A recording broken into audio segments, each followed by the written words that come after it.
tapi datang bulan, datang bintang pun saya yakin nggak ada lagi kan? Iya.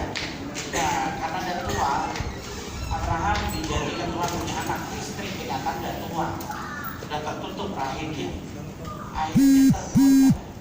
Pembantu di dapur lagi masak nasi goreng, pakai nyanyi lagi, ku ingin dimanja, ku ingin dimanja, emang aku cantik. Makanya Abraham langsung kesurupan, sumpah I love you, I miss you. Tergoda. Siapa lagi? Simpson. Nggak boleh kawin dengan wanita kafir karena dia nasir Allah. Digoda sama wanita kafir, wanita Kanaan, super cantik. Saudara cek dalam Alkitab, Simpson berkata, lihat kecantikan Delila, mau mati aku rasanya lihat kecantikan. Super cantik, apanya juga bagus. Delila cantik lagi. Udah itu pandai goda lagi. Kamu sama Simpson di taman bunga, dia bawa keranjang sambil petik kembang, pakai nyanyi lagi. Aku tak biasa bila kehilangan dirimu. Oh, Simpson langsung khawatir. Langsung Simpson, I love you. Dan itulah sebabnya mujizat terjadi juga. Anjing Simpson bisa nyanyi juga loh. Lelaki buaya darat, buset ketanjing. Daud, betul nggak saudara? Daud juga tergoda. Daud punya istri ada beberapa, cantik-cantik. Apalagi anaknya Saul, super cantik. Istrinya Daud tergoda sama wanita lain dan istri orang. Suaminya dengan dikemas rapi, sebenarnya itu adalah strategi untuk membunuh, melenyapkan suaminya supaya dapat istri. Bathsheba, Simpson bangun siang di pelataran istananya, dia lagi lihat kota Yerusalem, ada gemericik air.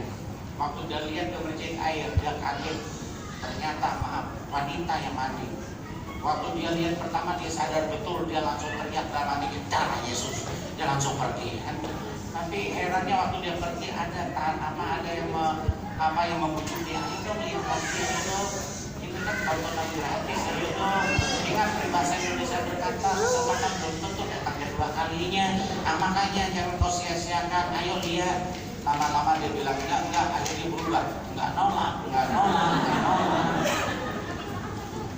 Langsung dia bilang.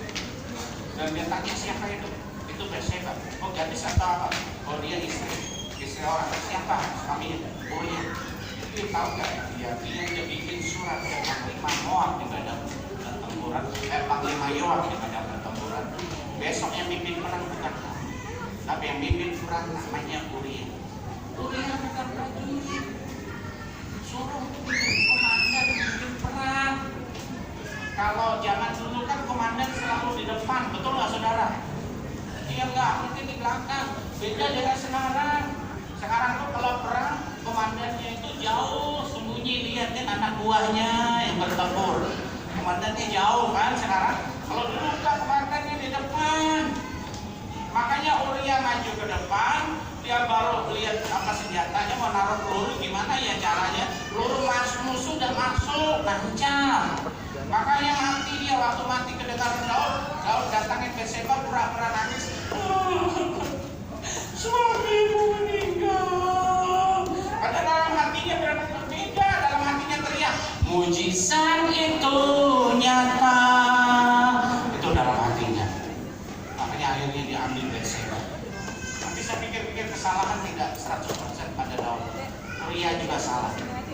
Di mana letak kesalahan Uria? Saudara tahu kesalahan Uria di mana?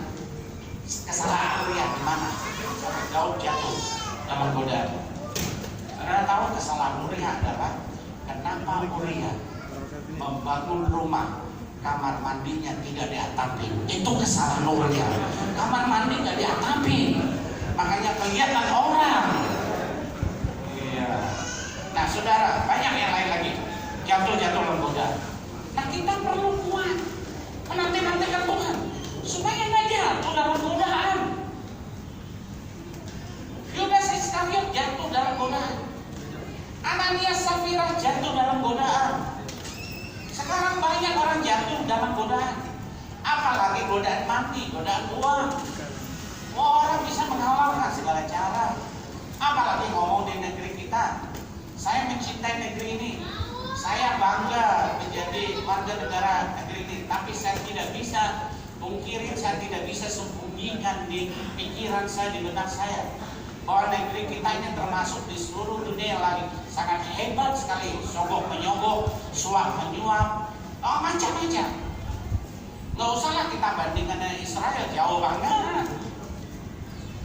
Ya, saya itu sering ke Israel dari beberapa tahun yang lalu sampai tahun ini, ya, minimal 2 kali saya ke Israel.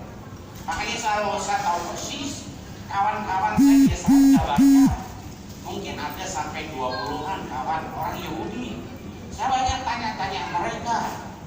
Oh, mereka jauh banget dari kita. Padahal kesamaan mereka dengan kita ada, yaitu punya firman yang sama. Kelebihan kita malahan ada dari mereka. Mereka firmannya cuma perjanjian lama kita firmannya fresh perjanjian baru. Kita lebih hebat. Tapi mereka dalam hal kepedulian firman, saya harus akui jauh lebih hebat dari kita. Karena mereka di bawah payung hukum Taurat mewajibkan harus dekat dengan firman. Sementara kita di bawah payung hukum kasih karunia. Ya, tergantung kesadaran kerelaan mau baca firman, silakan. Paling pendeta cuma ngomong baca ya firman, atau Roh Kudus menyadar kita baca ya firman. Kalau kita nggak mau ya udah. Tapi kalau bawa payung hukum Taurat wajib. Makanya hasilnya pun luar biasa. Bayangkan anak masih dalam rahim aja umur sekian udah dibacain kitab hikmat, misalnya Amsal. Anak kecil itu sudah dicekokin firman. Sampai nanti dia usia 12 tahun udah hebat firmannya, baru dilepaskan. Ada upacara pentabisan di sekitar tembok ratapan, mentabiskan anak-anak usia 12 tahun udah boleh baca kitab sendiri tanpa bimbing orang tua, tanpa bimbingan rabi-rabi, udah boleh baca sendiri. Tapi mereka udah hebat-hebat. Makanya Israel menjadi bangsa yang sangat hebat. Tingkatan korupnya juga sangat kecil. EQ mereka the best. Terakhir sebagai penutup, saya baru pulang ke Israel Jumat malam kemarin. Saya baru pulang. Dan beberapa hari lalunya banyak ngomong sama tour leader kita namanya Modi, orang Yahudi asli. Saya tanya Modi, kalian ini kan termasuk negara makmur. Penghasilan utama kalian itu apa? Saya bilang apakah dari pariwisata? Oh no, Abuna. Kalau di sana kan panggil pendeta Abuna. No, Abuna. Penghasilan utama kami adalah penghasilan dari pariwisata itu mungkin urutan ketiga atau keempat. Terus penghasilan utamanya apa? Saya bilang. Dia bilang penghasilan urutan kedua kami adalah laut mati. Laut mati itu ternyata mengandung belasan sampai 20-an gitu bahan mineral. Saudara percaya nggak, laut mati juga di pinggirnya ada pabrik-pabrik mengolah besi. Besi teringan di seluruh penjuru dunia. Besi yang kualitasnya the best berasal dari laut mati. Saya kurang menanya detail dari bagaimana caranya, apakah laut itu diolah kemudian dikeringkan, ada unsur mineralnya berapa, plus mineral termasuk garam dan ada unsur besinya di situ.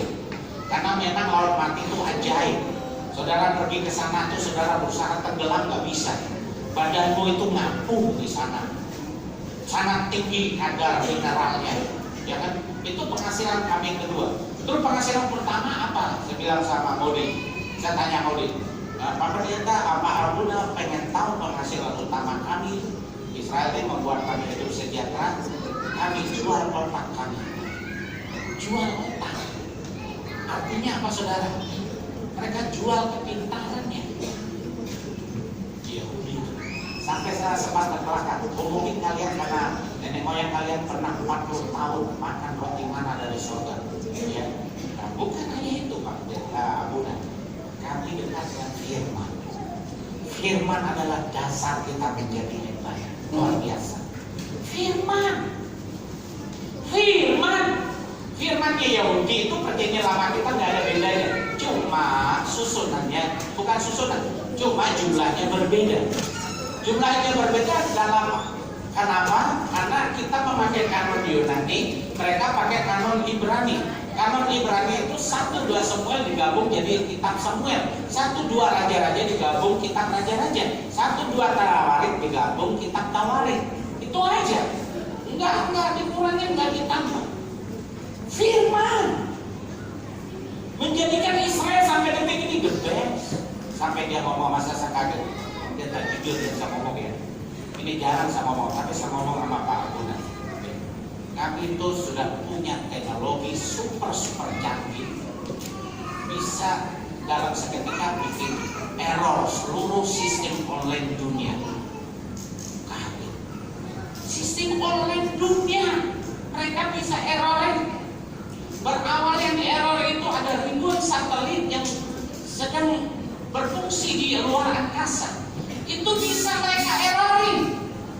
Kalau dari error di sana sampai sistem penerbangan online error, sistem perbankan, sistem semuanya termasuk ibu-ibu belanja di mall-mall modern pakai sistem online itu error semua. Kaget saya, benar, serius Pak Bunda. Kami kaget. Nggak usah ngomong yang lain mereka. Saudara tahu nggak? Berapa puluh tahun yang lalu? Kalau saudara ke Israel boleh tanya dulu. Boleh tanya, berapa puluh tahun lalu? Israel itu hanya mengandalkan danau Galilea untuk sumber air mereka. Kalau sekarang gimana? Ketinggalan zaman. Tetap danau Galilea juga menjadi sumber air, tapi sumber airnya tidak satu-satu itu. Yahudi itu sudah punya teknologi sangat canggih, mampu mengolah air laut menjadi air tawar, menjadi air tawar yang super tinggi kualitasnya. Makanya saudara kalau ke Israel, keran di tengah jalan gitu ya, boleh saudara buka, saudara minum. Boleh saudara tanya sana. Keran di mana aja di jalan itu boleh saudara minum. Malahan di situ ada yang tertentu ada mesinnya, mau minum air panas. Bisa saudara di jalan pengen ngopi, itu ada air panasnya, buka aja keran. Hebat. Karena kenapa? Karena firman. Makanya kalau kita dekat dengan firman, nggak kalah dari Yahudi, malah kita lebih the best karena kita ada perjanjian lama, perjanjian baru. Berikan kemuliaan bagi Tuhan. Demikian firman Tuhan.